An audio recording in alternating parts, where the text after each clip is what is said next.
Assalamualaikum warahmatullahi wabarakatuh. Apa kabar para pemirsa, teman-teman, sahabat Karnus semua dimanapun Anda berada. Berjumpa lagi dengan saya Iswan Karnusi dalam acara podcast Konsep Karnus, Sehat Butuh Ilmu. Sebuah acara yang kami adakan sebagai sarana untuk edukasi konsep Karnus, untuk edukasi tentang algoritma Sang Pencipta, ya, aturan yang disematkan Sang Pencipta di dalam semua makhluk ciptaannya. Nah, spesial pada kesempatan kali ini kita akan membahas secara khusus tentang isu yang lagi kontroversi nih. Tapi sebelumnya kita sapa dulu ya. Kita senantiasa ditemani oleh sang founder konsep Karnus, yaitu Bapak Iwan Beni Purwowidodo. Kita sapa dulu. Apa kabar Pak Iwan? Alhamdulillah baik. Ya. Pak, ini bisa menyapa sahabat Karnus semua nih Pak yang lagi menanti acara ini.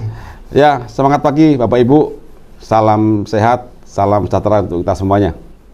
Nah, ini Pak Iwan, pada kesempatan kali ini kita akan membahas suatu tema yang kontroversi nih Pak, berkaitan dengan video Bapak dan juga Dr. Ari di Kasih Solusi itu Pak ya. Oh, video dikasih solusi ya? Iya, betul Pak. Ya, itu banyak hal yang kontroversi sih. Yang mana? Nah, ini kita lihat cuplikannya. Adit, tolong ditampilkan cuplikannya video, Dik. Kita yang benar. Nah, terus telur di dadar katanya dicampur putih sama kuningnya itu salah. Terus yang benar telur diapain? Ya diceplok atau direbus. Pokoknya putih dan kuning jangan dicampur. Waktu mentah lo ya. Hubungan sama kanker tuh apa sih Pak sama diabetes tuh kalau putih sama kuning itu dicampur terus diabetes, kanker. Ya telur kan ujung-ujungnya masuk dalam tubuh kan akan nyampur. Masa sih Pak bedanya telur terus diceplok sama di dadar, masa dadar kanker terus ceplok nggak kanker, gimana sih? Jangan lu pergi makan telur dadar, man. Ntar kena kanker sama diabetes. That is so wild, man. Itu klaim yang luar biasa wild. Jadi apakah betul klaim itu? Bagi gue sih klaim itu bullshit. It's a freaking bullshit claim. Di salah satu podcast yang menyebutkan kalau kita makan telur dadar itu bisa menyebabkan kanker dan juga diabetes. Dan setelah saya baca beberapa literasi dan juga pada beberapa pakar yang sudah memberikan statement ya, bahwa pendapat tersebut sebenarnya nggak tepat. Jadi nggak apa-apa ya, kamu makan aja telur dadar, yang penting digoreng ya sampai matang, tapi jangan terlalu lama. Oh, ini itu maksudnya. Nah, ini memang jadi kontroversi Pak. Bahkan YouTuber dan TikTokers yang ternama dengan followers besar pada membahas masalah ini Pak. Ya, di artikel-artikel kesehatan juga ditulis masalah ini Pak. Nah, ini bagaimana ini penjelasannya Bapak ini, terutama pada sahabat Karnus semua nih yang pada nunggu nih penjelasan detailnya. Saya sendiri hobi nih Pak makan, jangan sampai salah ini. Gitu Pak. Ya, silakan Pak. Oke, Dr. Iswan. Jadi masalah telur itu saya nggak nyangka itu bisa menjadi katanya agak ribut ya. Rame Pak ini ya. Mungkin banyak juga akhirnya yang sempat mungkin karena pemahamannya yang tidak detail, akhirnya salah paham karena tidak melihat secara keseluruhan gitu Pak. Hanya bagian-bagiannya saja gitu Pak. Nanti saya jelasin pakai ilustrasi ya. Oke, siap Pak. Jadi memang itu kan mungkin masyarakat langsung menelan mentah-mentah gitu ya. Iya, telur dadar kanker, diabetes, diceplok atau dadar itu diabetes. Iya betul Pak. Dan sebagainya. Terus saya tambahin penyakit yang lain itu kan. Kok tambah pusing juga akhirnya. Terus kemudian kalau diceplok atau direbus, tidak. Pada intinya sih itu sih benar sebenarnya. Nggak ada yang salah dengan pernyataan itu sebenarnya. Jadi buat apa diributkan sebenarnya gitu. Memang pada saat kita ini mencampurkan putih dan kuning telur waktu mentah, itu ada senyawa yang akan terbuang, yaitu biotin. Pada intinya kita akan kurang biotin. Dan mungkin perlu saya jelaskan deh, jadi supaya kan banyak yang beranggapan bahwa kalau telur mentah dan dikocok dengan telur kuning dan putih yang dikocok, kemudian tercampur, kemudian direbus atau digoreng, itu nanti senyawanya, biotinnya lepas lagi. Nah ini yang perlu kita kaji deh. Dan alasan saya tetap bahwa apabila kita mencampurkan kuning dan putih itu pada waktu mentah, maka kita jangka panjang kita akan terancam banyak penyakit karena kita kurang biotin. Apalagi di masyarakat ini kan jarang multi lauk ya, kecuali orang-orang menengah ke atas. Iya benar Pak. Iya kan? Iya betul. Contoh Anda makan telur dadar, Iya, kan sama itu sebagai lauk utama Iya kan. betul Pak. Apalagi anak kos-kosan, Anak kos Pak. anak-anak kecil gitu kan. Akhir bulan ya, akhirnya Pak. dia nggak dapat tambahan asupan biotin dari yang lain. Iya Pak. Iya. Karena dia sudah terikat oleh avidin Betul. dan dibuang ataupun masuk dalam darah kita, tetapi tidak bisa dipakai gitu loh. Betul. Kan sia-sia. Betul. Oke, kita lihat ya. Iya. Saya sudah nyiapin nih. Iya. Kan memang ini Wah, saya ini- sudah sempat Iya. buat. Jadi ini kan ada gambar telur nih ya. Iya. Oke, tolong perhatikan. Jadi coba saya anukan apa namanya, saya perjelas. Ini kan kuningnya, ya kan. Kemudian saya tarik ke sini dulu. Ini. Nah, di kuning itu ada biotin. Ini biotin. Kemudian di dalam putihnya itu ada avidin. Jadi ini putih, saya gambar sini ya. Kemudian ini adalah avidin. Nah, kalau ini dimasak ya tujuan ya, dimasak kondisinya terpisah. Artinya dia itu masing-masing ini. Jadi kalau ini saya rebus, aman, nggak ada masalah karena avidin ini kan protein. Dia akan terdenaturasi, akan rusak. Jadi kalau ini saya cek, kalau ini direbus ya, direbus terpisah, maka ini akan avidin ini, jadi avidin itu akan rusak. Aman sudah. Jadi dia tidak bisa ngikat biotin lagi. Untuk apa sih avidin itu? Avidin itu adalah antibodi protein, tapi untuk si ayam. Kalau nanti dia lahir atau ditetaskan dan sebagainya ya. Nah sekarang kan ini kan konteksnya untuk manusia, untuk kita. Betul. Nah sekarang coba kita gambarkan nih. Nih, ya coba kita gambarkan nih. Ini telur, kita kocok. Nah dikocok ya. Jadi kocok mentah atau mixing. Waktu mentah loh ya. Waktu mentah. Saya bilang mentah. Jadinya apa? Kan seperti ini. Iya. Jadinya. Ini kan. Jadi seperti ini kan. Betul. Kan nyampur ini antara avidin dan biotin. Iya. Nah, sekarang seperti apa kejadiannya? Nah, saya sudah gambarkan. Nih, seperti ini. Jadi di dalam avidin ini dia akan mengikat 4 biotin. Ini 1, 2, 3, 4. Jadi kalau saya gambarkan lagi, dia akan jadi ini. Nah, pada saat kejadian ini terjadilah, kalau saya tuliskan di sini ya dalam senyawa kimia, jadi semacam avidin biotin 4, kan 4 biji. Iya. Ya kan? Itu 4. Nah, sekarang apakah dia bisa terpisah lagi waktu kita panaskan atau rebus? Nah, ini yang kita harus cek. Kita lihat ini ikatannya ini antara avidin dan biotin, perhatikan. Ini adalah ikatan non kovalen dan dia sangat kuat. Nah, kalau kita bisa bicara tentang sangat kuat atau tidak kuat dalam setiap ikatan kimia, itu kita harus tahu bahwa ada satu konstanta, Pak Iswan. Konstanta disosiasi. Nah, untuk menilai apakah dia itu mudah lepas atau tidak. Nah, coba kita cek berapa sih konstanta disosiasi ya. Jika digoreng itu apakah dia bisa lepas lagi? Itu kan yang penting kan. Kalau lepas sih tidak ada masalah. Datar saja gitu kan. Nah, di sini kita akan cek konstanta disosiasinya. KD-nya berapa? Itu kan, KD-nya berapa? Jadi KD itu semakin kecil itu semakin kuat. Artinya semakin kuat otomatis tidak mudah lepas. Oke. Gitu ya. Nah, sekarang saya gambarkan di sini sudah saya bikinkan ini. Tadi ini kan catatan saya waktu yang lama kemarin. Jadi kalau saya bikin jadi gini. Avidin plus biotin. Jadi adalah avidin biotin kompleks. Jadi AB4 itu adalah avidin biotin kompleks. Ini adalah avidin biotin kompleks. Nah, itu aja.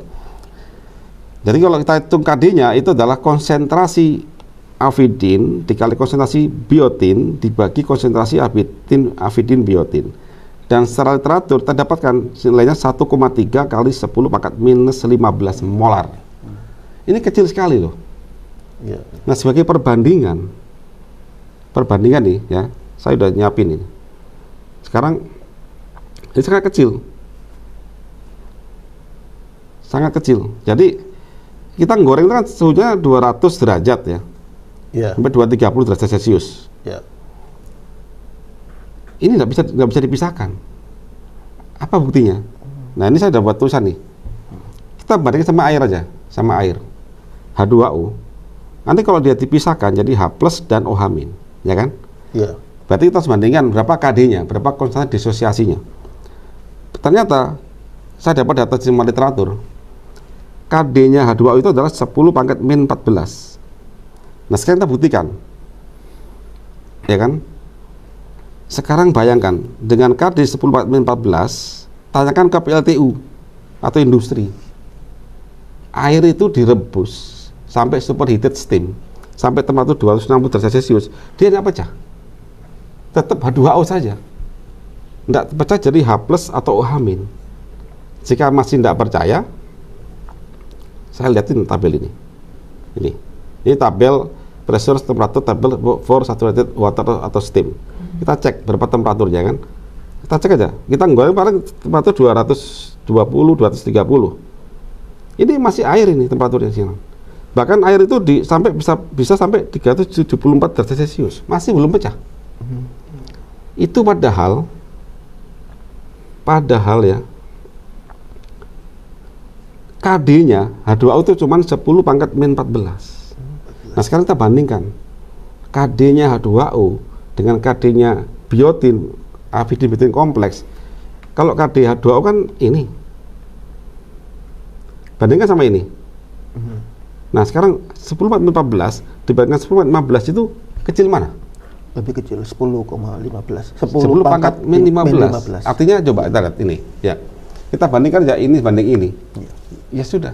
Artinya secara logik kita sebagai manusia nih, yang punya akal dan pikiran, kalau kita menggoreng pada suhunya sekitar, kita goreng nih semuanya nih, panaskan 230 derajat Celcius.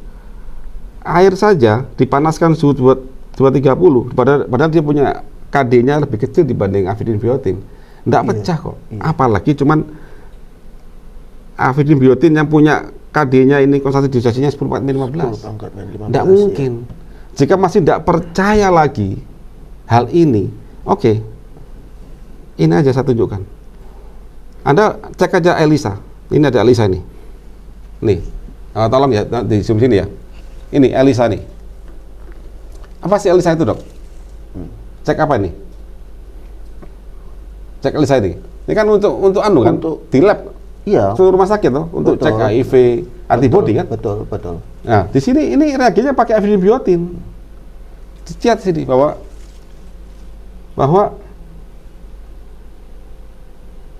lihat ini, bacain. Avidin biotin complex is strongest known non-covalent interaction. KD-nya 10-15 molar between a protein and ligand. The bond formation between biotin and avidin is very rapid and once formed is unaffected with extreme pH, temperature, organic solvent and other denaturing agent. Jelas sudah. Dan dia dipakai di seluruh alat lab ELISA untuk cek antibody. Itu aja. Jadi jelas sudah di sini kita udah nggak bisa lagi mengatakan bahwa begitu avidin biotin itu di telur mentah itu tercampur waktu kita mengocok waktu mentah, terus kita bilang nanti waktu saya goreng pisah, nggak bisa. Di situ aja. Jadi sudah gagal. Artinya pendapat mereka mengatakan bahwa telur mentah dikocok, digoreng, nanti biotinnya keluar lagi. Nah, tunjukkan anunya, alasan Anda kok bisa begitu. Jelas ini kita jurnal itu harus baca utuh sampai ke level karakter sifat-sifat molekulernya. Itu poin pertama ya. Jadi kesimpulannya apa? Ini aja. Kesimpulannya avidin biotin pada telur dadar yang dikocok mentah tidak bisa dipisahkan meskipun digoreng. Nah, sudah terjawab ya. Jadi Bapak Ibu, artinya kalau kita ingin mendapatkan gizi telur secara utuh, maka jangan sampai dikocok waktu mentah. Karena apa? Afidibiotin itu sangat cinta mereka itu, rapid, cepat, kelak, bisa. Akhirnya apa? Kita tidak akan dapat biotin. Kita akan kurang biotin. Biotin itu penting sekali loh bagi tubuh kita. Oleh karena itu, kita sarankan di podcastnya Kasih Solusi bahwa kalau masak telur, jika ingin mendapatkan telur ini secara utuh manfaatnya, jika Anda ingin, kan nggak semua orang kaya, Pak Iswan, ada anak-anak misalkan ingin dapat seorang ibu ke anaknya, ini pagi ini ada telur di rumahnya, ya kan, ingin supaya anaknya cerdas, dapat manfaat dari telur ini, makanya jangan didadar. Tapi ceplok saja atau rebus saja. Yang penting putih dan kuning tidak tercampur mentah. Sehingga waktu kita masak, yaitu waktu putih itu kita masak terpisah dari kuning, maka putih ini akan terdenaturasi. Jadi avidin akan rusak. Kena temperatur itu, sehingga dia tidak mampu mengikat lagi biotin. Jadi kalau di dadar itu kita kehilangan manfaat besarnya dari telur. Betul. Itu, Pak, ya. Dan itu penting loh biotin itu. Kecuali begini, Anda pakai telur dadar, Anda nambahkan lauk lain, sumber biotin yang lain. Contohnya apa ya? Daging, ayam, ikan, dan lain-lain. Jadi bisa cek ya ada biotin yang lain. Sumber biotin yang lain ya Pak. Jadi kalau Anda masih ingin telur dadar, ya tambahkan lauk yang lain. Itu so simpel aja begitu. Tapi bayangkan masyarakat sudah dadar. Kan di Indonesia itu satu lauk itu biasanya satu lauk saja, itu kan, itu udah umum. Makanya kalau dan nggak semua orang paham hal itu, gitu kan. Nah, kita kan bikin manfaatnya seefisien mungkin. Nah, sekarang pertanyaan kedua yang bikin tadi kontroversi tentang apa? Tentang bikin kanker itu. Menyebabkan telur dadar bikin diabetes dan kanker. Jadi yang pertama kali yang perlu kita note adalah bahwa masalah biotinnya kan. Betul. Nah, sekarang masalah biotinnya. Saya siap ini. Bentar. Ini kan biotin, ya kan, biotin. Jadi teman-teman pastikan ya, ngerekod saya ya, screen ya. Ini biotin. Ini bentuknya begini. Dia itu ternyata adalah suatu komponen. Ya, suatu komponen yaitu koenzim dia sangat penting sekali. Nah, kalau koenzim berarti saya harus menggambar enzim. Ini saya sudah gambar enzim, suatu protein, ya. Jadi ini protein ini apabila ketemu sama biotin, ya, kemudian jadi bayangkan ini biotin ketemu sama proteinnya yang enzim tadi, maka jadilah enzim yang aktif. Ini perhatikan, dia masukkan di sini, ya kan, dia masuk kan, ini begitu. Amati ada gugus OH yang hilang, jadilah H2O. Jadilah enzim yang aktif sekali. Untuk apa enzim ini? Nah, enzim ini kita sangat penting jika sel-sel kita bertemu sama suatu senyawa ini, propionil-CoA. Apa itu propionil-CoA? Yaitu satu senyawa derivat dari asam lemak, Dr. Iswan. Asam lemak tapi rantai ganjil. Jadi gini, asam lemak ini dari pecahan asam lemak ganjil. Apa contohnya? Jadi gini, asam lemak itu ada dua. Yang genap ada contoh C16 palmitat, itu genap. Kok ganjil gimana kok ganjil? C15 itu ganjil. Nah, kalau ganjil pasti akan menghasilkan endingnya propionil-CoA ini. Nah, propionil-CoA ini tidak bisa diolah oleh mitokondria di sel kita. Nah, dia butuhlah biotin ini. Satu enzim yang di gugus aktifnya adalah biotin. Jadi biotin gugus aktif penambah karbon ke propil CoA. Nah, kita amati aja sekarang secara singkat ya. Jadi pada saat propil CoA tadi ini masuk ke dalam mitokondria, kemudian dia akan berubah, amati. Dia akan butuh ATP, butuh karbon dioksida, dia akan menjadi senyawa baru, namanya D-metil-malonyl-CoA. Amati aja, ada perubahan dari CH3 menjadi COOH, dan ada penambahan 1 karbon. Bandingkan sama ini, beda kan? Ada penambahan 1 karbon. Intinya jadi ini. Kemudian lanjut lagi. Jadi ini dirubah ke samping, jadi ke sini ya. Jadilah L-metil-malonyl-CoA. Kemudian ini nanti ditaruh di atasnya. Jadilah ini suksinil-CoA. Nah, amati. Inilah ending dari suksinil-CoA ini yang diinginkan dari biotin tadi. Nah, untuk apa dia? Nah, coba sabar dulu. Saya belum selesai ya. Untuk apa ini? Nah, oke. Sekarang kita akan bahas tentang di manusianya. Nah, sekarang ini kan saya bicara di level sel, di level mitokondria ya. Sekarang kita bahas apa pentingnya bagi manusia, apa penting bagi tubuh saya, bagi anak saya. Ini yang Anda harus paham betul cara kerja manusia. Jadi nggak apa namanya? Nah, ini saya cacapin. Nah, ini Dr. Rizwan. Jadi manusia itu apa sih? Manusia adalah organisasi dari 60 sampai 100 triliun sel. Jadi kita ini bisa ngobrol begini, Dr. Rizwan. Itu akibat sel-sel saya, sel-sel Dr. Rizwan itu hidup. Untuk hidup apa? Ada makanan. Memang itu apa makanan itu? Untuk dibakar. Di mana? Di mitokondria.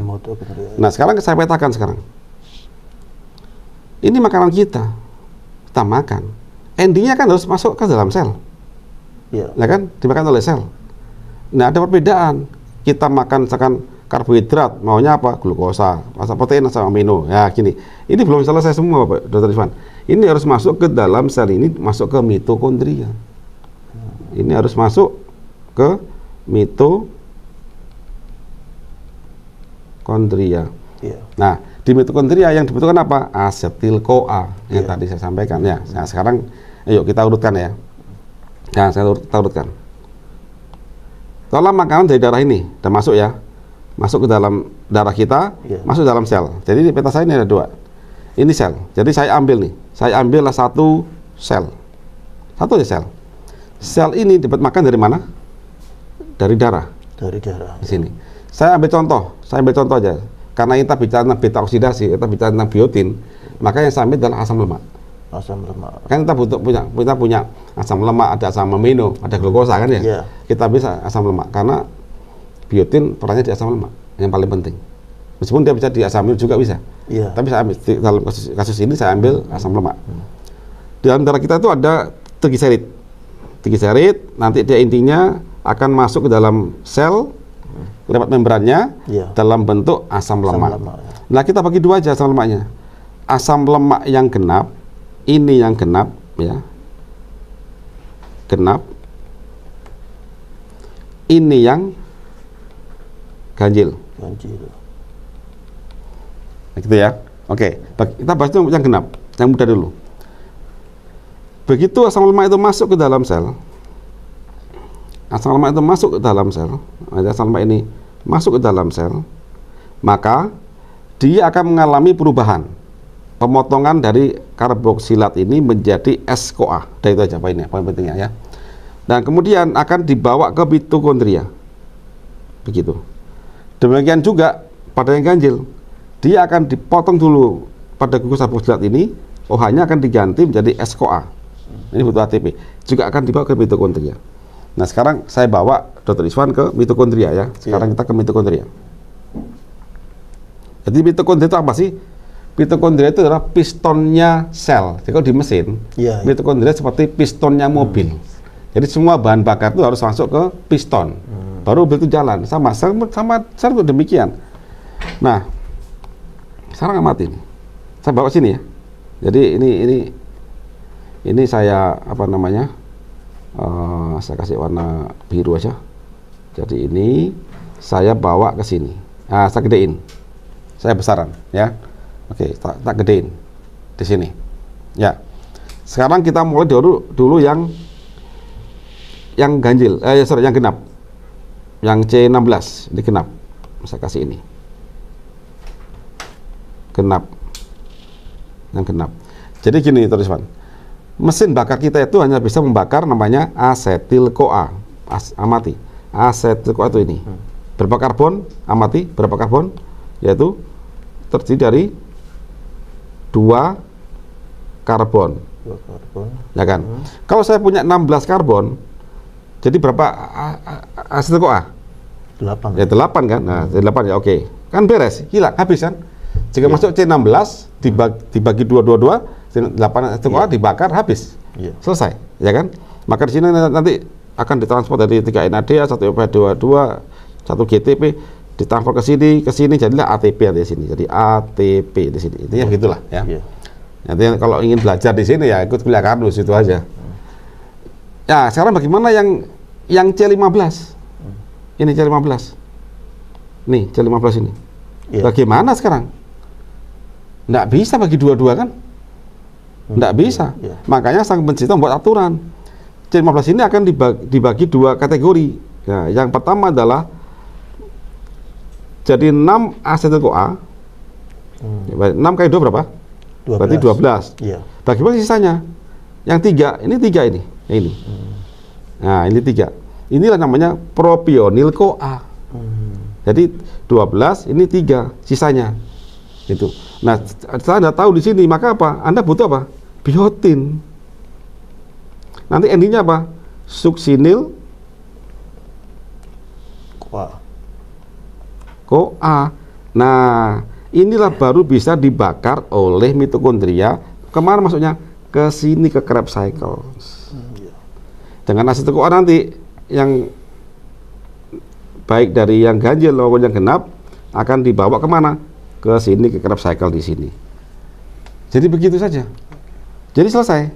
Nah sekarang bayangkan nih Pak Iswan ya, biotin tidak ada.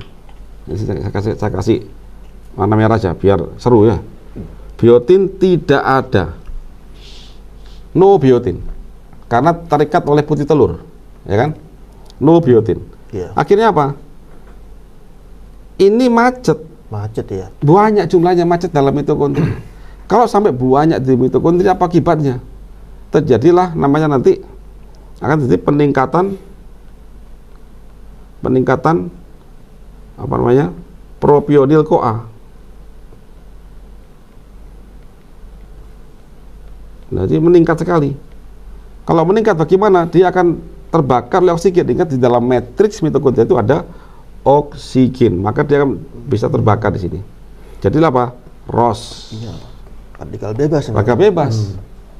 Nah, sekarang begini, bayangkan sekarang ya. Saya sekedar ilustrasi aja. Jika Anda bayangkan cuma 1 biji itu salah besar. Sekarang coba kita hitung, 1 sendok makan minyak, apapun minyaknya, 1 sendok makan terus, 1 sendok makan minyak. Itu sebenarnya berapa molekulnya? Itu kita hitung coba yuk. Itu membayangkan ini, oke ya? Kita hitung ya. Oke, kita anggap aja BM, berat molekul minyak nabati, anggap aja 980 gram per mol. Oke? Iya, oke. 1 sendok makan itu sekitar 10 gram ya. Nah, kita berapa molnya? Kita hitung molnya berapa? Berarti 10 dibagi 980. Berapa itu? Kita hitung ya. Nah, kita pakai kalkulator aja. Nah, 10 dibagi 980. 0,01 mol, ya kan? Kelihatannya kecil ini Pak Iswan. Tapi ingat, jika Anda bicara tentang konsep mol, jika ingin tahu berapa jumlah berapa biji, tinggal kalikan aja. Jadi berapa bijinya, berapa jumlahnya, molekulnya. 0,01 dikalikan 6,02 kali 10 pangkat 23. Berapa itu? Ya, gampangannya berapa jumlahnya? Ya, Anda kan tahu sini fantasinya berapa? Sini ya. Berarti 6,02 kali 10 pangkat 21.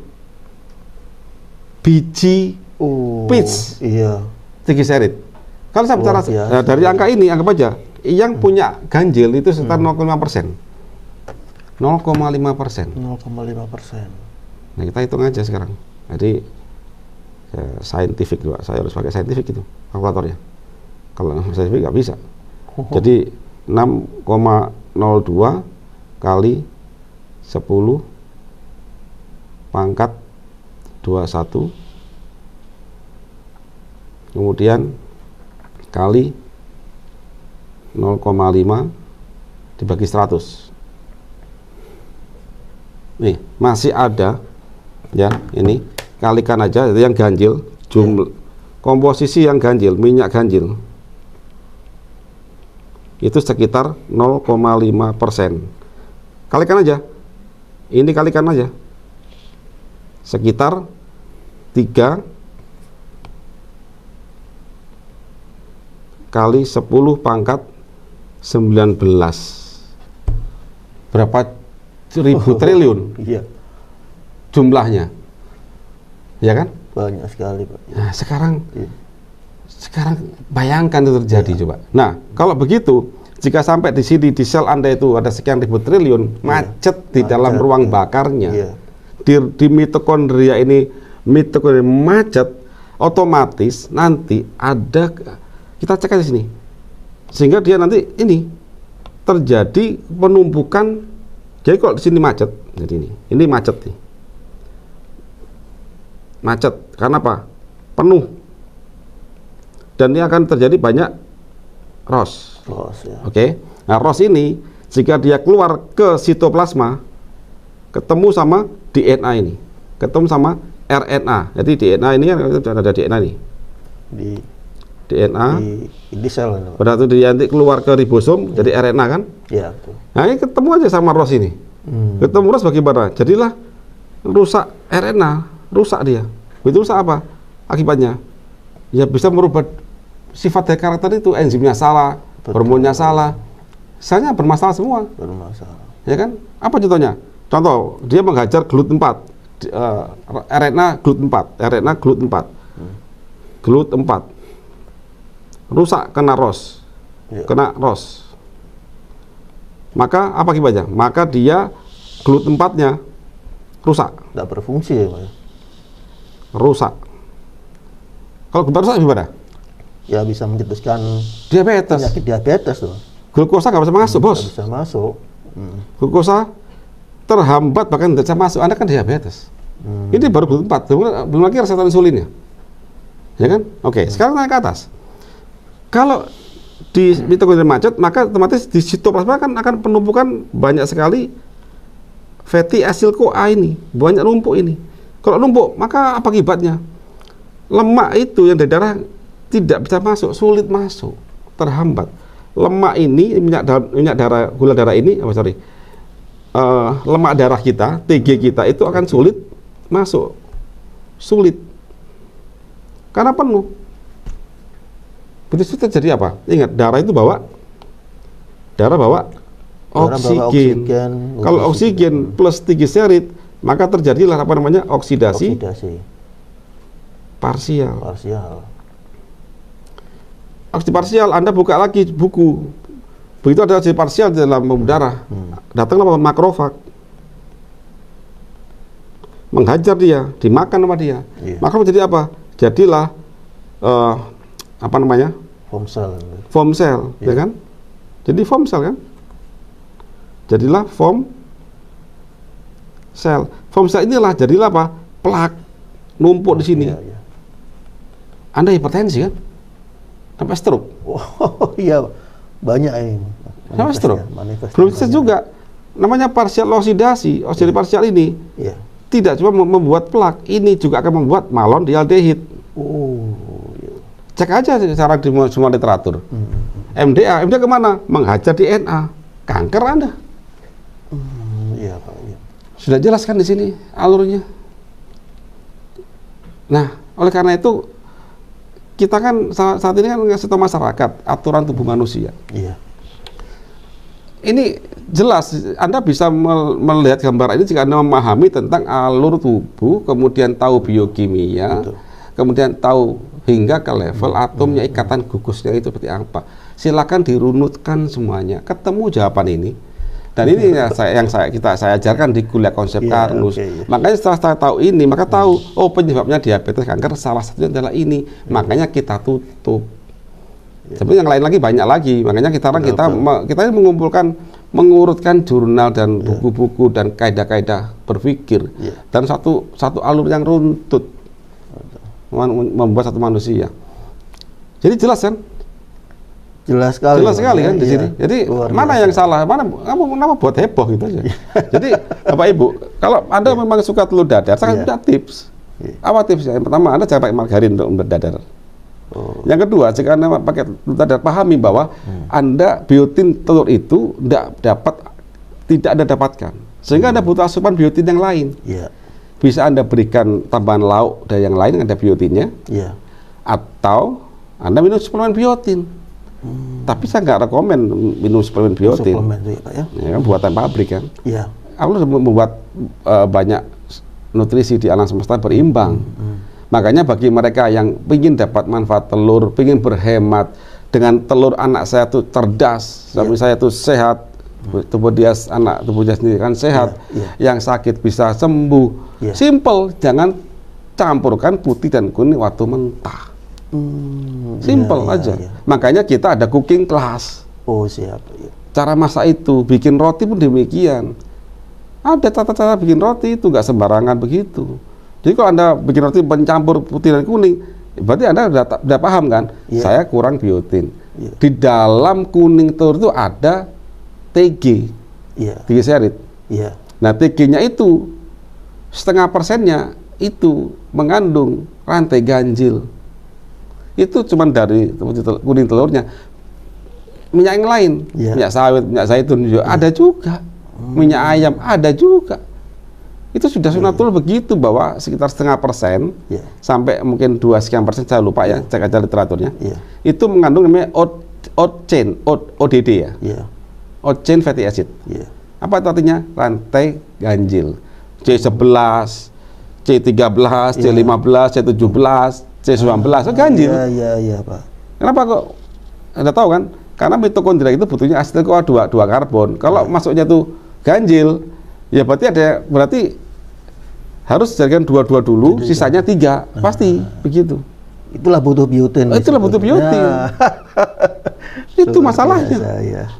Nah, kita gimana ya, saya harus bicara lagi ya? Kalau teman-teman masih kurang yakin lagi, ya sudah, saya angkat tangan. Dan saya tidak minta kok Anda percaya dengan saya. Ini saya kasih tahu ini seperti ini loh. Datanya seperti ini, caranya berpikir seperti ini. Terserah Anda mau langgar silakan, tidak langgar silakan. Toh ada tata cara menikmati telur yang baik, masih ada kok. Yang gampang lagi gini Pak Iswan. Kuncinya dalam masak telur, jika Anda dapat utuh, pastikan putihnya itu matang dulu. Supaya avidnya rusak. Putihnya matang dulu. Jadi kalau ada bikin telur dadar nih, kok versi Karnus, saya pisahkan kuning dan putihnya. Dipisahkan. Nah, putihnya ini saya kasih bumbu dulu ya, kemudian saya tuang, saya masak kan agak menggumpal tuh. Begitu menggumpal, setengah matang lah. Menggumpal dulu biar terdenaturasi. Menggumpal, masukin kuningnya, kocok aja kan jadi scramble egg, jadi telur dadar juga. Yang penting kan manfaat dapat semua. Kasihlah mungkin bawang merah, bawang putih, bawang pre, apa dasar. Gitu. Asal jangan kasih flavoring gitu aja. Siap. Udah enak itu. Nah, itu ya. Wes. Jadi memang ternyata panjang perjalanannya Pak ya, dari panjang. Kenapa tadi telur dadar bisa menyebabkan kanker maupun diabetes. Nah, itu jadi kita juga menutup salah satu faktor resiko untuk terjadinya diabetes dan juga kanker itu. Salah satu resiko dari situ, dan itu sehari-hari. Betul. Bayangkan seorang anak kecil, karena ibunya tidak paham ilmu ini, maka berharap anaknya sehat, cerdas. Ternyata biotinnya nggak ada. Apalagi cuman, ini nak saya kasih nasi plus telur sebagai telur dadar sebagai pagi itu. Sebagai lauk utama. Kan sayang telurnya ini. Iya. Saya sih bukan sayang telurnya, sayang anak-anaknya gitu loh. Iya. Harusnya dia itu dapat manfaat, karena pertumbuhan itu tidak bisa dibalik lagi. Hari ini telah lewat. Iya. Nggak bisa Anda balikin lagi masa pertumbuhan itu. Betul sekali. Kenapa kita manfaatkan? Kita jadikanlah telur itu sebagai gizi yang super. Dengan cara apa? Dapatkan manfaat seutuhnya. Luar biasa sekali ya. Betul. Jadi penjelasan tadi sudah gamblang sekali ya perjalanannya. Jadi memang perjalanannya dari telur dadar, kenapa dikatakan oleh Pak Iwan bisa menjadi pencetus terjadinya kondisi Pembuka diabetes. pintu.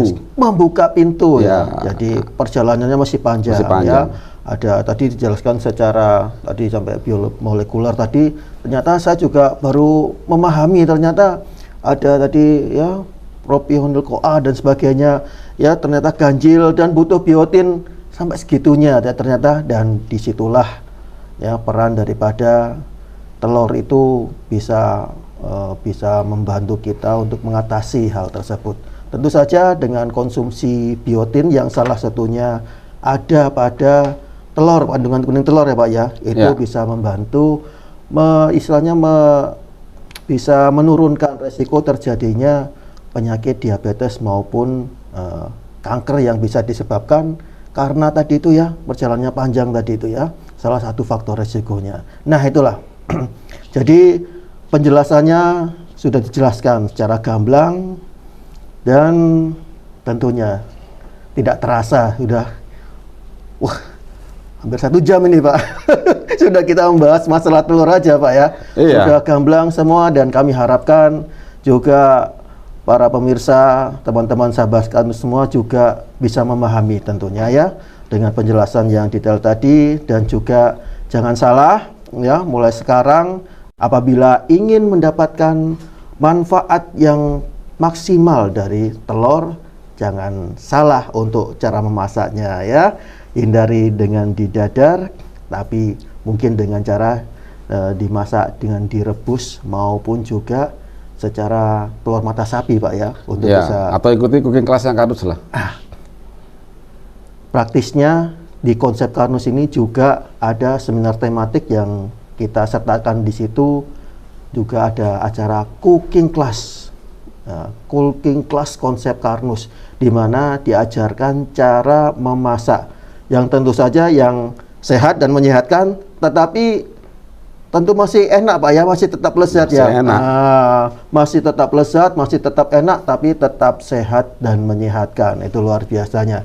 Dan nanti bisa diikuti di informasinya di media sosial official kami ya, salah satunya di YouTube Konsep Karnus Official dan juga website kami di konsepkarnus.com. Dan jangan lupa nanti di Semarang ini jadwal paling dekat ini tanggal 24 Februari ya, juga di Jakarta tanggal 3 Maret ya, ada acara seminar tematik konsep Karnus dan disertai cooking class yang akan diajarkan sendiri oleh beliau Pak Iwan Beni Purwowidodo. Jadi sahabat Karnus jangan sampai lewatkan.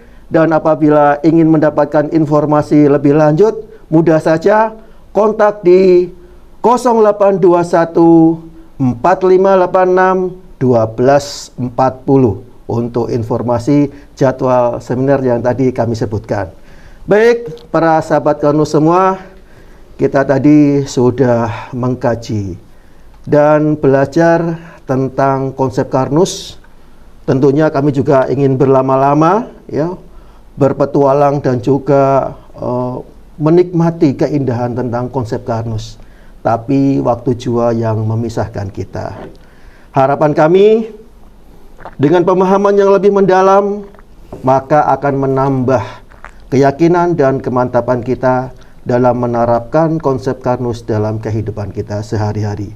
Tentu dengan tujuan agar kita bisa mendapatkan manfaat yang maksimal, yang sebesar-besarnya buat diri kita, buat keluarga, dan juga buat sesama tentunya. Untuk informasi selengkapnya, Silahkan buka website Konsep Karnus yang ada di link bio Konsep Karnus. Konsep Karnus, cara cerdas untuk sehat.